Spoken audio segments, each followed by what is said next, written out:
Good morning, welcome to my blog tour, The Greek Gods and Goddesses. I'm Dr. Paul Peritis, and today I'm going to be discussing one of the lesser known Greek gods in Hephaestus.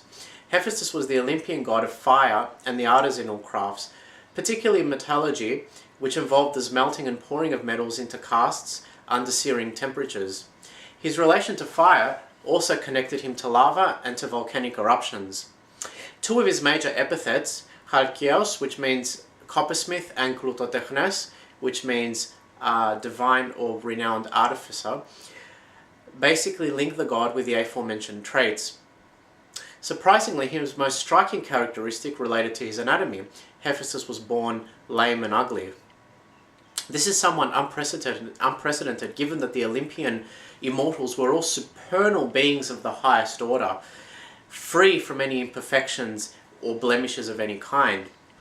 There are varying opinions regarding the sire of his birth. In some classical sources, including Homer's Iliad and Odyssey, he is the progeny of the king and queen of the gods, Zeus and Hera. In others, like in Hesiod, he is the sole offspring of Hera, whose motivation to give birth was wholly dictated by jealousy of her husband's autogenerative act of bringing forth Pallas Athena. Homer's Iliad entertains two reasons relating to the god's subsequent expulsion from Olympus. In the first and lesser known, Hera is mortified by her son's abnormalities and seeks to remedy the problem by unmercifully hurtling him from the precipitous cliffs of Olympus.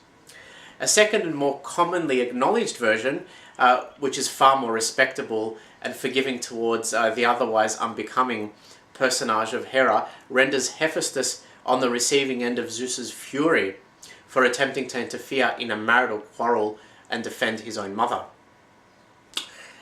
Thrown by the angry Jove, sheer o'er the crystal battlements, from morn to noon he fell, from moon to dewy eve.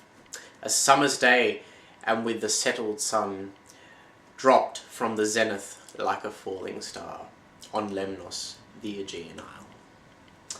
Having been rejected by his biological parents, Hephaestus was reared in the element of water by the mother of Achilles, basically the water nymph Thetis and the Oceanid Eurynome. When he finally came of age, he sought retribution against his mother's spiteful act along with reinstallment with the other immortals on the Mount of Olympus. He proceeds to fashion a magical throne out of gold and other precious stones, enmesh it with finely embroidered nets invisible to the untutored eye, and delivers it to his mother on Olympus under the pretense of a gift.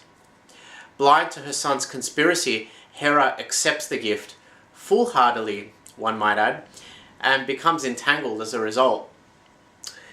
Resolution is wrought through Dionysus, the god of wine, who succeeds in placating Hephaestus by rendering him drunk and then leading him back to the heavenly Olympus.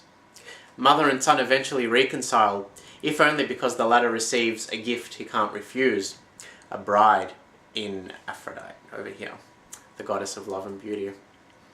From that point onwards, the god embarks on a more tranquil mode of being, biding his time by either constructing or designing edifices, jewelry, embroidery, and arms for the gods, or inventing peculiar mechanical devices. Some of the most awe-inspiring and formidable implements used by the Olympian gods and goddesses were ensouled by Hephaestus's abyssal and multicolored imagination.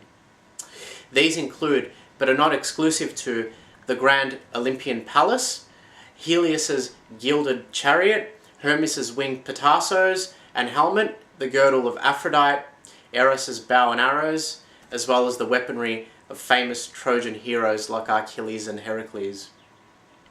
More significant feats were the assembly of automatons as personal assistants, the fabrication of indestructible and immortal dogs to serve a divine master in Alcinous, who was the king of the Phoenicians, and the fabrication of a Herculean man of bronze named Talos, whom he placed on Crete to patrol the shore and safeguard Europa, a Phoenician princess loved by Zeus, from hostile foreign adversaries. In the Trojan War, Hephaestus sided with the Greeks, the Achaeans. The motivation for his anti-Trojan sentiments probably stems from the fact that a Trojan mortal dared to dishonor and crudely insult his own mother, Queen Hera, by awarding the prize of the golden apple to foam-born Aphrodite. For Achilles, the demigod who'd go on to become a fundamental exponent of the Achaean forces, Hephaestus fashioned an elaborate shield from an amalgamation of gold, silver, copper and tin. He also came to the hero's aid when the river god Scamander, a son of Oceanus and Tethys, attempted to drown him as retribution for a past offense. According to the Iliad, Scamander became sentient of the fact that the Achaeans had set up their camp near his mouth. He subsequently burst his banks, intending to drown the hero, but Hephaestus came to the rescue, spurring a conflagration that rapidly evaporated Scamander's torrent. Sacred to this god of fire and metalworking were the hammer, the tongs and the anvil, the metal iron, the donkey or ass and the salamander, as well as the crane bird. His Latin equivalent is Vulcan. And that concludes today's little exposition on Hephaestus.